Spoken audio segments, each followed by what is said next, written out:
म्हणजे आता सांगताना तुम्हाला मित्रांनो कंठ दाटून येतोय की हा पाठीमाग आपल्या म्हैशी बघू शकता. हा नाद जेव्हापासून कळत नव्हतं तेव्हापासूनचा हा नाद आहे.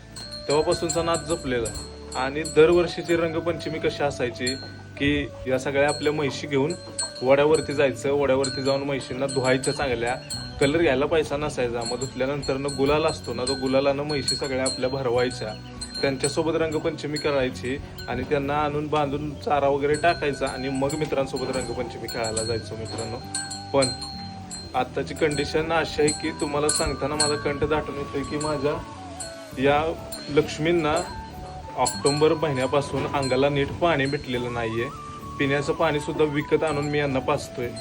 इतकी हालाकीची परिस्थिती आता आमच्याकडे आलेली आहे. या मुख्य जनावरांचा त्यात काहीच दोष नसताना सुद्धा त्यांना सुद्धा या गोष्टींना सामोरं जावं लागतंय मित्रांनो. इतकी वाईट परिस्थिती आलेली आहे.